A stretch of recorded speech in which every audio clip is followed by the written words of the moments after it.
So and it's also the number one reason that cattle don't make it into our brand, right? It'd be really easy for us if we wanted to lower our marbling standard to get more supply. The more supply that we have, the more we can sell, the more money that we can bring in and help our producers. But obviously that's not our end goal. Our end goal is to sell high quality beef to support our end users. Welcome to MeatsPad, a platform dedicated to sharing breakthrough knowledge that is accessible to the meats industry.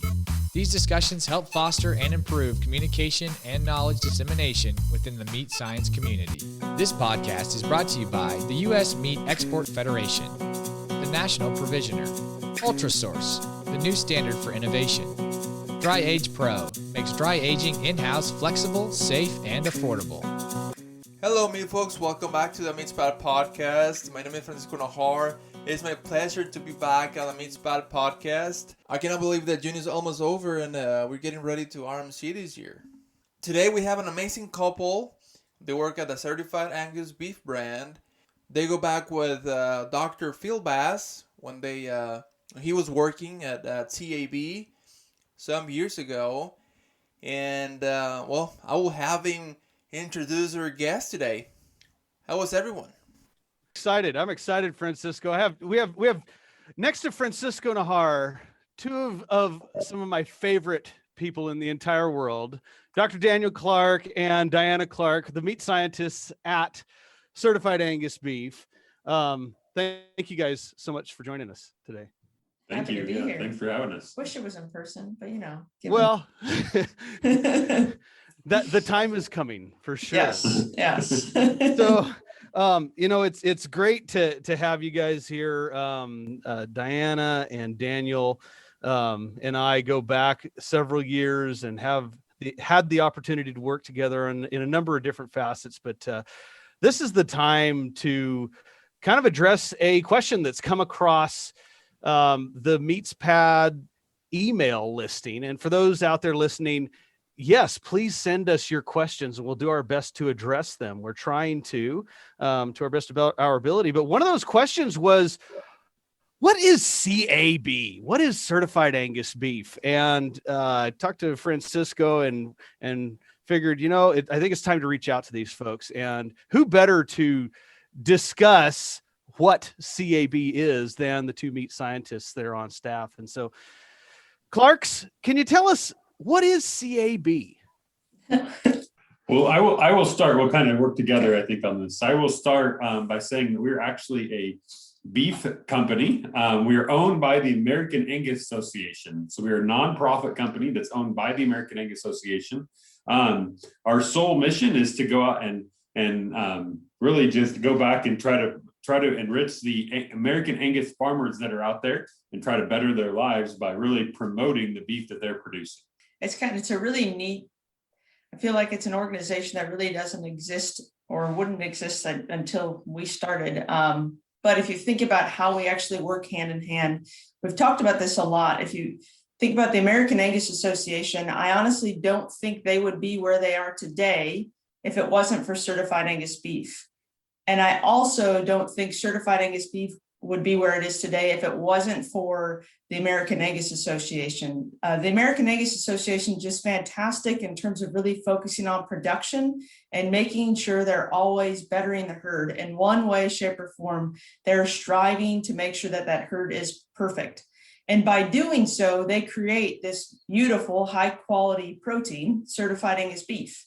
And if we weren't here, that beef would just go off in the industry as Angus beef. It just would be some black-hided animal that would fall into the Angus category. But when we started back in the 70s, so they kind of the producers realized we needed to make sure that Angus beef is done right and not just falling into the mesh of the beef category. So they really did stand there and say, okay, we want to set these specifications in order for this beef to qualify to make Certified Angus Beef. And that's really what started to set us apart. I mean, we're the first branded beef program to ever exist. And if it's kind of funny when you have people at the Culinary Center kind of ask how we got started, it's really hard to explain because it's really was from nothing to something. I mean, really, if you think about the way they went about of saying, hey, USDA graders, we want you to put this stamp on a carcass and say that it is certified Angus beef. And well, what does that mean? Yeah. So yeah, but we still want you to do it. And this is what's going to happen and how we're going to pull this through. And I honestly am shocked that it worked, but it did work, and it started really slow. If you look at our chart, our pounds have grown. I mean, really from 1978 to the early 90s, there wasn't too much growth. It was there, but then after that, things really started to take off. And that's when you see other branded beef programs coming into the picture as well. But again, going back to those specifications, that was really our gold standard and what set us apart at the beginning. And that's the beauty of it, I think, from a meat science standpoint, is I get a lot of gripe from other meat scientists within the industry saying, "Oh, you've just drank the juice, you're part of this marketing company." And granted, yes, we are a marketing company. However, it's a marketing company that was built on science. And those 10 specs really do just fall within the industry of looking at the importance of marbling, understanding the importance of tenderness to drive home that to the consumer. But then on the other hand, it also takes into consideration that end user. So the chef or the retail operator, and thinking about what do they need in order to excel in their business. And a lot of that is just simply consistency, having that consistent product, whether it be from shape and size. That's really where Certified Angus Beef delivers that other half to that consumer of making sure it's not only a high quality, but it's also a consistent product through in and throughout. And it's fun because that's part of our position too, is trying to better the brand. I mean, making sure that, is there things changing within the industry that needs us to adjust our specifications in order to really better represent the product that's coming through. We want to make sure that we understand the product better than anyone out there. So yeah, it's just a really, I guess, really unique organization, but it's a lot of fun to be a part of. And a big part of what we do too is just simply educating the people that come through our Culinary Center that we go and visit. And that's extremely fulfilling, especially when you know that these people have zero background in agriculture or beef or cattle or anything, and you get to give them that experience. It's kind of amazing to see that light bulb go on and have them actually trust the beef industry. Is great place to be right now for sure. Well, and we'll touch on the Culinary Center because that's a really cool, unique thing that Certified Angus Beef has. But you've mentioned the specifications a couple of times, and we have a lot of medium to small size processors around here that are, they're really curious as to even more so the science behind Certified Angus Beef and what makes Certified Angus Beef so unique in the respect of, from the meat science side of things. And so can you guys elucidate a little bit on what are the specifications and why are they important? Yeah, so our specifications start with marbling, as everyone probably could guess, right? Marbling is so important for flavor, tenderness, juiciness. We know that the science out there would support that. If you look at the overwhelming body of research that's out there today, definitely there's a correlation with marbling in terms of both flavor, tenderness, and juiciness. So that's where we kind of start. We always say that is our most important specification. We require at least a modest degree of marbling, so that average choice level of marbling. What's the cool story that we tell everyone when our brand was actually founded is we actually worked with Dr. Bob Van Stavern down at Ohio State. And one of the research studies he was actually doing at the same time that they were putting our brand together was actually a triangle test just on this, where he was blindly giving people taste and asking them if they can taste the difference between select and low choice, and they couldn't.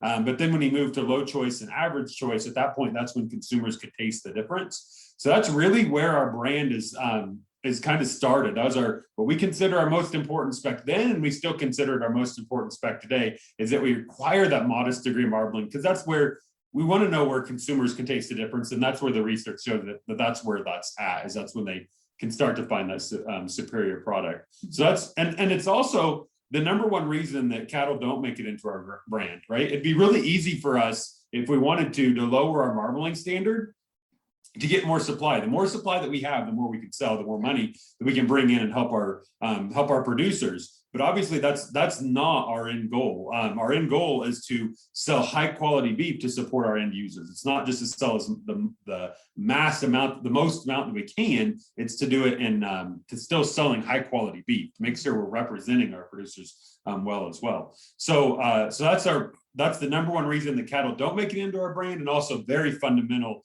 just in terms of flavor. We also know marbling is important just because we have two specifications that go right along with it. So we have the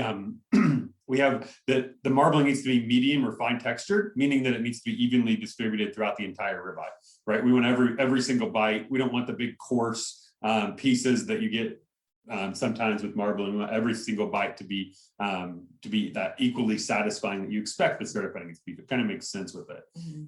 And then another one that goes along with that is maturity. And I think we all know how important maturity is. It's fundamental just to the USDA grading system, and it's fundamental to us as well. We do require the cattle to be 30 months of younger by dentition. So right, the same way the USDA is going to be using today to grade. So that's what we require. Now, we don't allow the B maturity into our program. That's no longer they have to have that 30 months younger by dentition as well. Do you want to talk about our next three? Yeah, so like we said before, those three really focus on the overall consumer acceptance, that tenderness, juiciness, and flavor. And then our next three, again, focus on that consistency. So we look at the ribeye size. We want to make sure that it's 10 to 16 square inches in order to keep those consistent thickness of that steak, regardless of what ounce you're cutting. We also look at that back fat thickness. We wanted an inch or less of back fat thickness. And if you start to think about that, it doesn't only play into, okay, from an appearance standpoint, a lot of people will say, oh, because that's kind of helping minimize the fat that's between the muscles. Well, no, that's not completely accurate. The main reason why we start to think about that is from your trim use. So whether that end user is trimming that fat off, or if the packer is trimming that fat off, that's going to increase your overall cost of the product. You think your yields are going to go down, and we really want you to be paying for that high quality product, not the extra trim work that you had to do. So that's why that specification's in place. And then a hot carcass weight, we require that it be 1,050 pounds or less. The easiest way to explain this is if someone's never been to a packing plant before. If you start to think about the variability that can be found in a meat box, well, if you have someone standing on the line that's packing one of those boxes, they usually try to target a piece count and a weight per piece, per box. So let's say they're packaging top rounds. They're trying to hit a 60-pound box weight, which they usually overshoot, but they're still trying, okay? And they're trying to hit 3 pieces per box. So this giant top round comes down, they plop it in the box, and they realize, okay, that was a 30-pound top round. I have 30 more pounds to go, but I have to fit 2 more into the box. So now that person is thinking, I need to find the smallest top. A big shoehorn. Yeah, to just shove in there. And so there you have that inconsistency. And by having our specification, it's not saying it's perfect and it's going to kick out all variability. These are still God's creatures. So you still have some of them born with big butts, but it's just a way to help control that variability. So it really does, I think, help that end user get more consistency. And especially as they get more disconnected from the industry, they need more and more of that, because they don't understand why they don't look exactly alike when they can order chicken breasts that are the same ounce weight across the board. So why is beef different? Well, the beef industry is completely different than the poultry industry, but that's a hard conversation to have. Instead, let's just make consistent product, and then we can get you what you need. So those next 3 specs are really consistency. What we found also with that is that, right, I said that modest marbling specification is our most important specification, and that's still true today. But we're finding that these we call them our chef specs, are so important. These consistency specifications are so important for chefs that they're almost becoming more important to sell our product than any of our quality specs. People want consistency, and these deliver on that. And we hear that actually from our from our loyal partners and those that have kind of bought into the brand and understand what it's about, that's one of the biggest things they bring back to us and they tell us is it's just more consistent. That's why they are so loyal to it, because they want that consistency when they open up the box. They don't want something that's has a hodgepodge of who knows what you're going to get when you open it. They want what they're getting. So I would say that those are just as important. And some would say more so important in that modest spec. And we do have a few more that kind of make sure that the product is consistent. We don't want any light muscled cattle in the program. Just looking again for that beefy ribeye. You're always looking for that roundness. You don't want any triangular shaped ribeyes or strip loins, because then you always have that issue of plate envy, where you and your significant other go out to a restaurant and you get 2 strip steaks and they look nothing alike. And usually, I will say this, gentlemen, usually the female gets the poor steak. I just want to put that on record. And I know you guys all can agree as you sit there smiling. We'll take one for the team, okay? Just throw that one out there.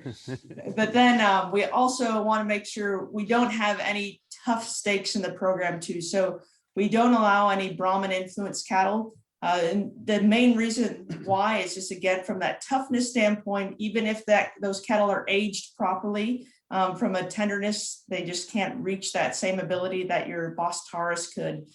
So what they do is actually look at the neck hump on the animal when it's an actual hot carcass. And as long as that neck hump doesn't exceed 2 inches, then we are good to go and it can make it into the brand. But that's one that I think a lot of, especially people that aren't in the beef industry, don't really think about at all, because they don't understand that influence within the beef category. But I mean, Brahman cattle are very prevalent within the United States beef system. And then if you start thinking about importing beef too, I mean, Australia, they're definitely there. So it's really plays a major influence within our program for sure. You want to do the final 2? Yeah. So our final 2, then we obviously don't allow any dark cutters in our program, and this audience will all know what a dark cutter is, and that's something that just doesn't look premium, right?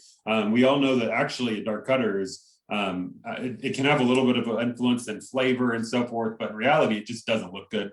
And our customers are paying for a premium product, and we don't want them paying for something that doesn't look premium. Yeah. So that one's not allowed in our box for that reason. And then the last one here is we don't allow any, or practically free, of capillary ruptures, right, at that 12th and 13th rib surface. And again, the same reason as a dark cutter. That's one that you can't taste a capillary rupture, especially if it's very minor.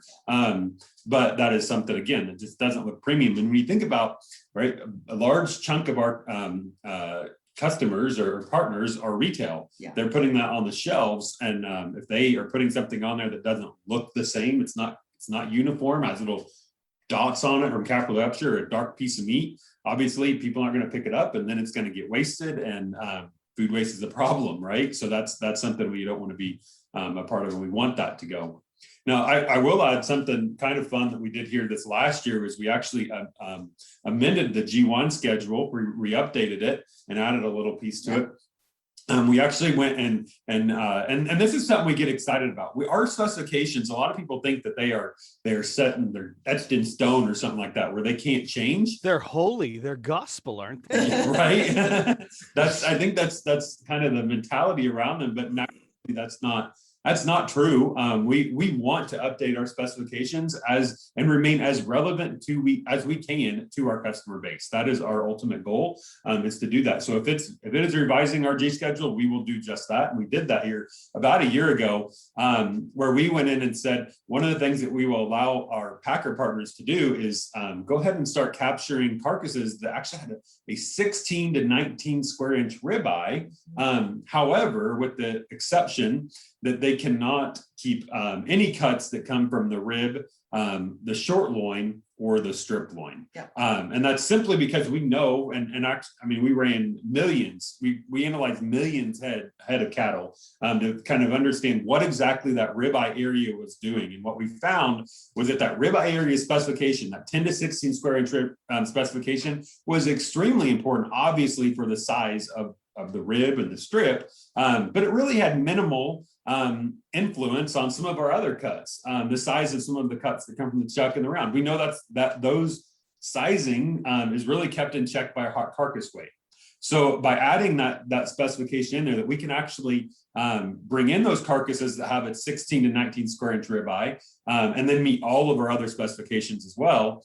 And just not allowing things that come from the rib and the short loin and the strip loin, we can then capture additional product that once wasn't allowed to be part of our brand. And actually, in some ways, some of it could even be a little more premium, right? We don't expect any increase in size, but there's some cuts that come from those areas that if there was a very small increase in size, that no one's going to complain. We don't hear any complaints about a tenderloin that's too big, or a terrace major that's too big, short ribs that are too thick. That's not an issue, right? So those allow us to capture those. Again, we don't expect to see any of those getting any bigger, but if they were slightly bigger, we wouldn't be disappointed either. Yeah. But it's important to note also that to date, that specification also brought along some other changes that packers, if they want to start utilizing that, they also needed to start implementing camera grading and then do some additional reporting with us. And then it also obviously creates some challenges logistically for them. It's putting in, figuring out how to sort those cattle off and how they're going to fab them.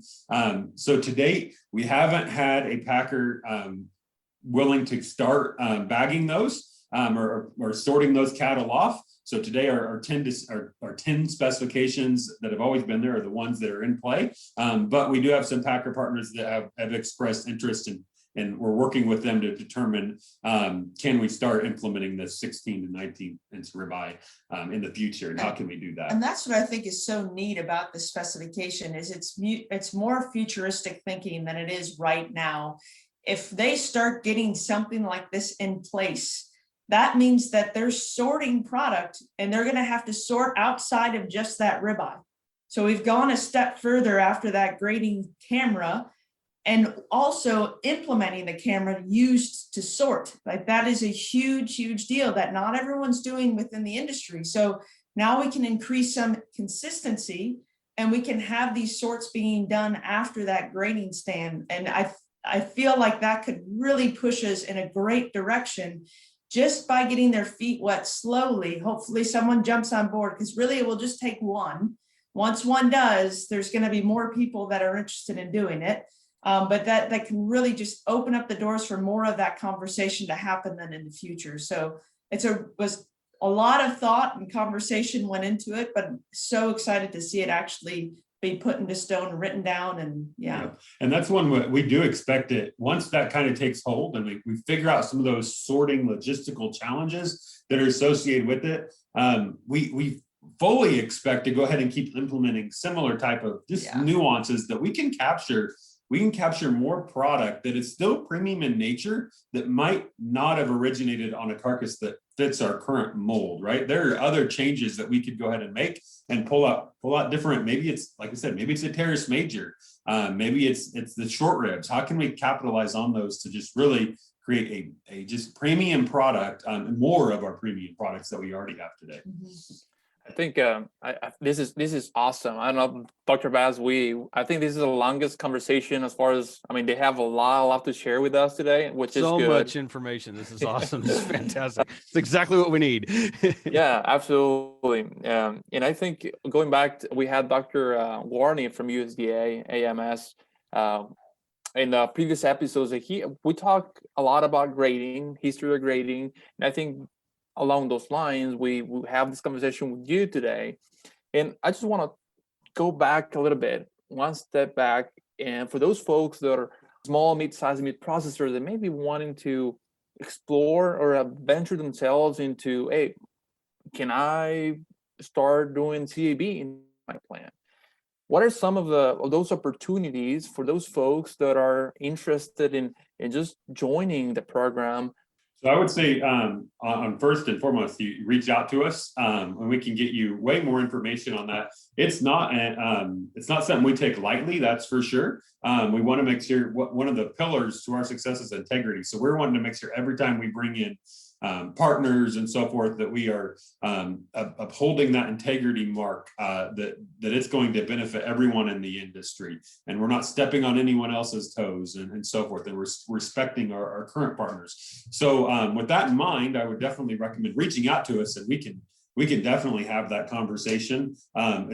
there's a lot of legal involved in it. So we bring in some of our legal team, we bring in our packing team, or if it's, and it depends, it's our packing and our processors would be a little bit different. So we bring those in specifically, but what's your thoughts? Yeah, I feel like it's never going to be a flat out no. I mean, it's always going to be a discussion, just to see of where they're at, what the need is for certified Angus beef within that area, and really how much product is actually being able to produce and capture. And do you have a way? Do you have a USDA grader coming into? That's one big reason why there's a lot of small packing plants that are not working with certified Angus beef, because they don't have a grader coming in and evaluating the animals. And that is something that is necessary in order to make it into the program. And that's a cost. I mean, financially, that is a cost for a small plant. So it's not always the easiest thing to implement because of that. But we definitely do work with some small packing plants. Bollian's Packing is one that we are is near and dear to our heart in Ashland, Ohio. They are very small, but only 150 head of cattle a week is what they process. But they are great at what they do, and the quality of cattle that they bring through is phenomenal. And it's primarily because the owner of the packing plant, Bob, he goes out and works with those producers to make sure that they understand what they need to do to feed the cattle appropriately, to bring the proper genetics in order to reach the brand. So it's awesome to see that transformation. But again, he is paying for a USDA grader to come in once a week and grade out his cattle. And then that way we can actually work with them and have that certified Angus beef program going through. But that is probably, I'd say, the biggest hold up with a lot of our smaller packing plants is that they don't have that. But if they would like to and they want to consider it, yeah, definitely reach out to us. It's a great conversation to have. From a processor standpoint, right, we do have value-added product lines out there, and we're totally open to those conversations as well. What we like to see is we don't want to overlap. So if we already have somebody making a certain value-added product, we don't want to have the same person making the same type of value-added product. Just to add, I mean, that just makes unneeded competition. But we are totally open to adding the other products out there today that we can increase on and do that. And that's just a conversation with our value-added product team to see what exactly we do and currently have and could use. Well, and this is a really important question that Francisco asked, and we have a lot of folks out there listening that are just trying to better their business and improve upon what they may already have, or how can they get better.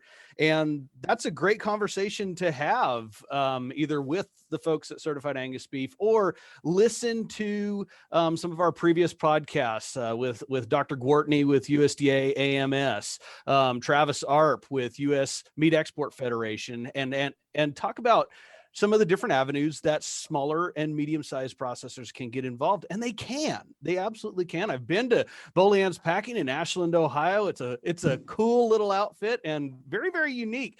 But they do have a USDA grader come in, and that's going to be a key part with a branded beef program that is certified by USDA. Obviously, USDA has to still be that third-party verifier. So it definitely makes for a strong commitment and a stronger message when a branded beef program does have that third-party verification. But what I want to do is go back a little bit to some of the things you guys have already mentioned. And something else that makes Certified Angus Beef a pretty strong brand is the center of the Angus universe in Wooster, Ohio. And it's Wooster. If you ever look it up, it's spelled Wooster, but it's Wooster, Ohio, in Northeast Ohio, out in the rolling hills. And we have on the line right now, Francisco, two amazing meat cutters. And these two can instruct and demonstrate and facilitate opportunities for restaurateurs, food service distributors, processors, retailers to come in and not just to do a little meat cutting, but explore and innovate and expand their understanding of beef in general, but also share knowledge about meat, and which is something Francisco and I talk about all the time. So Clarks, would you mind telling us just a little bit about the Culinary Center there in Wooster, Ohio? Yeah, so it's a smaller building. It actually was transformed. It used to be a restaurant, and they made it into a culinary center. At first, there was no meat lab on there, and then they added a meat lab on. It's actually, I think it's now been 6 years, Phil. I'm fairly certain it had its sixth birthday, which is kind of crazy if you think about. But so you start to think about all of that being a transformation of what exactly do we want to do with this building when people come. And the biggest thing is who we work with. So if you think about our position, I mean, we don't own any beef and we don't own any cattle, but we try to educate a lot of people that do own it and that sell it. That's really our goal. And if they are more educated on the product, then they're going to go out and be better salesmen. They're going to be better chefs. They're going to be better advocates for the brand or better advocates for the beef industry in general. And that's really the goal behind the Culinary Center. I mean, we do talk about Certified Angus Beef. We do talk about the 10 specifications when they come in, but we're really just trying to give them that farm to fork experience. So usually when they'll come, they'll actually have a tour of an Angus farm. Mandy Adderholt, she's on staff. So they bring them out to her farm. They give them that up close experience of how cattle are fed, what their proper diet is, just go through the life cycle of the animal. And we just created, this was kind of a COVID thought of these beef segment boards. So we show them the different segments of the industry using little cattle toys and kind of walk through that experience with them. Because a lot of times you just throw these terms at them and, oh yeah, they're the seed stock operation or they're the backgrounders. They really have no idea. And by the time they get to Mandy's, they're just so jaw dropped, just shocked by these giant live animals in front of them that a lot of the information kind of just goes right over their head. So we realize we have to give them a little bit of that before they get to the farm so they can really appreciate where they're at. It's awesome seeing that experience. And then from there, they'll usually come back to the Culinary Center. We'll bring in a side of beef. We'll actually walk through the specifications on that side so they understand how it plays into the product they're receiving. And majority of the people that are back there have never seen a side of beef before. I mean, they're used to working with boxed beef products. So that is just fun for them, that alone, that they can stand next to it and take a picture and everything around there. But then we get to break down that side and we get to pull out all these individual cuts of meat, things that they've never seen before, things that they've seen, but they're not really sure where it comes from. And from people, from chefs that are back there, when they see where that cuts from on the animal, they get a better understanding of how to properly prepare it. Because they know that a cut that comes from the shoulder might take a little bit more tender love and care than a cut from the loin. So just kind of understanding those differences and talking about seaming out the cuts, and we'll show them what connective tissue is and why we need to remove it. And then the beauty of all of this is that we have 6 chefs on staff, so they can then take those cuts and prepare them. So that way they can actually try those pieces of meat that they've just talked about and back and think about, okay, so how does that connect to my menu at my restaurant? How can I start to apply this? From a sales representative, he can sit there and think, okay, what customers do I have that would benefit from this cut? Because I know this would play along with their concept really well. So now they become this beef educated person that they can go forth and start to spread that knowledge and information. And that's really our goal behind all of this. And have our chefs really have just a wide variety of experience. But honestly, they cook beef better than anyone that I mean, they legitimately have probably cooked every single muscle within a beef carcass. And so if you want to someone to grill you a steak, Chef Ashley is where it's at. I mean, she can nail it every single time.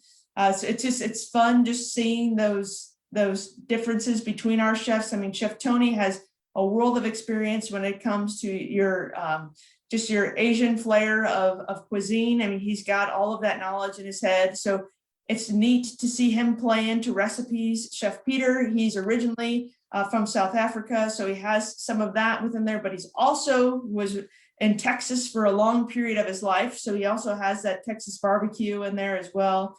And Chef Brad is just that Southern comfort charm. So he would throw in your chicken fried steak and he can throw it down like no other. I'm telling you, everyone is always blown away by that. And then we have Chef Michael and Chef Gavin. They are primarily working on more of our social media, our out touch to our consumer. and making things really, really consumer friendly. I mean, you talk about how you said before that ability to break things down and put it in layman's term.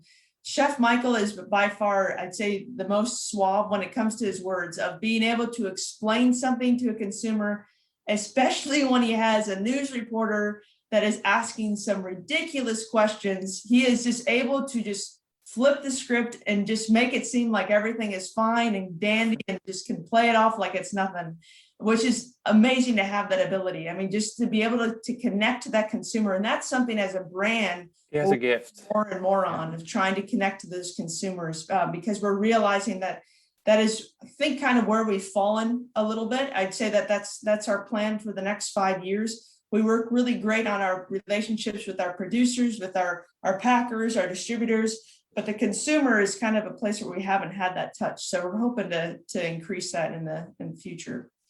Something else to kind of piggyback on what she had said, the Culinary Center, I think is cool, because I've only been with the brand a couple of years. And one of the things that I didn't realize, right, is when you hear food service salesman, and you think like, oh, they're selling food. They probably know a lot about food. But what I didn't realize is there's a lot of food salesmen out there that sell everything from the toilet paper they need at a restaurant, to the napkins, to the ketchup, to the tables, and are also responsible for basically telling them what type of meat they should be having on their menu, or what type of meat might work good for this restaurant. So that's one of the things that Culinary Center that Diana explained, and why it's so important for us is because we have to do a lot of education for those type of salesmen. They might know a lot about vegetables, but really they're thrown into this and don't know much about meat. Yeah. So that's where we can utilize that and bring in and just educate people, to bring them all up. The more they know, the more they can be a resource for the customers they're serving, and the more they can sell. So that's kind of where we bring that in and use that. It's really what I would educational marketing, right? We just want to keep them educated and get them all there. Same with retail. There's a lot of retail that work behind the butcher counter that know their store well, but they don't necessarily know which cuts would work well on a grill, which ones would work great on a smoker, or whatever, when their customers ask. So again, we can educate them. It's all about education. That Culinary Center, it's pretty unique in that realm. Yeah, completely. Yeah, I think key is education, and you brought up the excellent point about that Culinary Center, and we had Dr. R from USMEF, and he was mentioning. I think I have one quote that I always remember. It's there's a market for everything. So there's a market for everything. The U.S. beef, U.S. pork, U.S. lamb, it's exported to a lot of countries. And I think having that ability to come, having chefs with like a background that they know about Asia, they know about South America, because your guys' product is everywhere. So you have to have a menu for every culture. And I think that's awesome to have that ability to be just sitting in a room, cutting meat, and just say, well, let's gonna cut the sirloin cap, the picanha, folks from Brazil, and then I don't know, a different. So that alternative, I think that just blows my mind about that ability. We're almost wrapping up this episode, and this is sad because we have a bunch of information to talk about. But I do want to mention and ask you. Sometimes we, as a scientist, we sit down a lot in the lab, writing, doing other stuff, but not so much cutting sometimes. How was your experience in grad school to just learn more about cutting, and just can just relate to what the importance of just knowing where your cuts come from? Sometimes, as I said, we just focus a lot on research, and we don't take the time to go to the meat lab and just do the beef fabrication. No, I think that's a great question. And honestly, that's one of the main reasons I love University of Illinois. They really do push to make sure that as a graduate student, you have to, you guys are laughing, but it's true. As a graduate student, they want to make sure that you are plugged into every aspect of meat science. So as a graduate student, we had to work the harvest floor. When we had projects, we had to all be down there to cut because we were a small facility. So we had to team up and everyone do it together to get stuff broken down, to get stuff processed. We were heavily weighted, I'd say, in pork, but as we started to round off our years there, we started to sway more to some beef projects as well. And then we were both fortunate enough to coach meat judging teams. So being able to understand the cuts that they have to identify and everything along that. So we definitely had to do hands-on cutting. I think it's always great to have that information. I even think of outside of when I worked at Sara Lee, and that was before I jumped into graduate school. I had just a summer internship there, and thinking about that experience of knowing what product we should order for a specific cut, because we could have gotten top rounds, and I suggested, no, we should get denuded top rounds because that's going to be trimmed and ready to go. And it's a little bit more, but it's going to make processing a lot easier. And this was just an R&D facility. And there's a lot of people that are within R&D in the meat world that just have a food science background. So they don't think about those extra things, those little details. It's knowing some of those cut specifications that can take it one step further. And just as we said for the chefs, I mean, them knowing the anatomy of the animal really helps them with that cooking process, understanding how to treat different cuts. I mean, because every cut is different. So it's, again, that same exact mentality as a meat scientist, understanding the process of everything, I think would really help you in any field that you're going into, because it's going to give you that background knowledge. I mean, the meat of the material, pun in cheek. So I just think it's, I think it's definitely needed to have that hands-on fabrication experience. And then you can relate to a lot of people that way as well. It's kind of that dying art that a lot of people don't have anymore. Yeah, I think that it goes back for me, what you said, coaching that meat judging team is really key. Like, it's not just understanding the specs and so forth that you have in the meat judging world, but it's just being able to cut those specs and make the different defects and so forth really probably set me up to kind of understand the anatomy and so forth a little bit better. And then it's just, right, it's routine and practice. Like, I mean, I technically, so I coached for a while. I finished my PhD at Illinois. I came in, I did a postdoc at Ohio State for a couple of years and was on faculty at Ohio State, not in meat science. I was more muscle biology, growth development.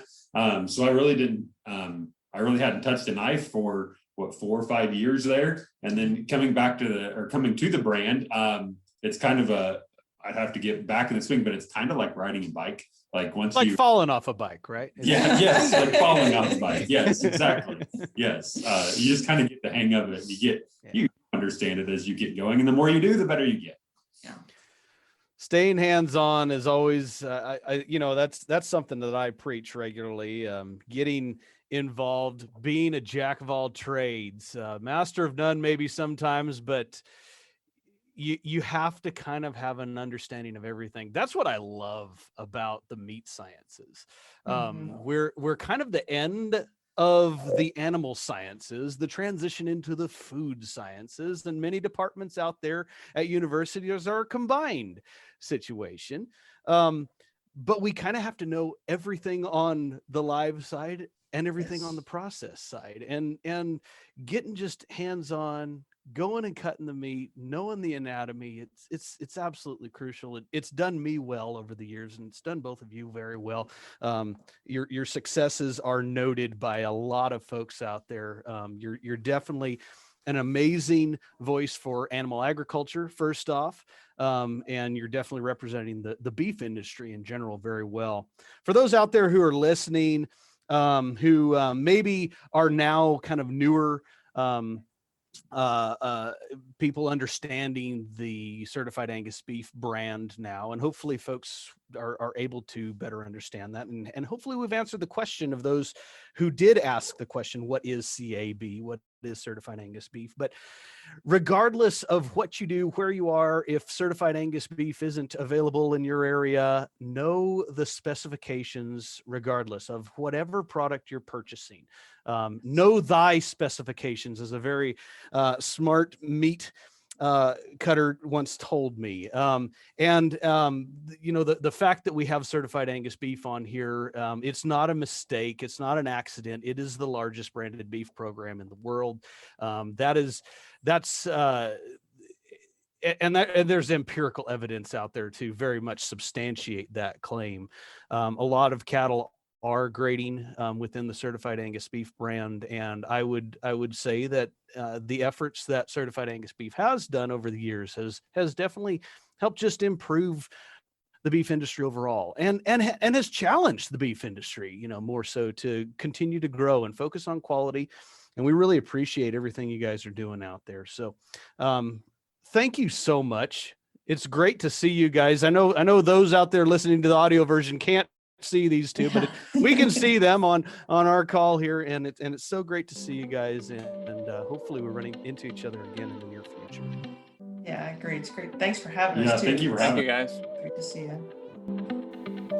That we end this episode. Thank you a lot for listening. If you'd like to receive notifications on the new releases and the new episodes, please subscribe at www.meatspad.com. If you're a small and mid-sized meat processor and you have concerns or questions about a certain topic related to meat science and meat processing, please email us at info@meatspad.com. Thank you, and see you the next time.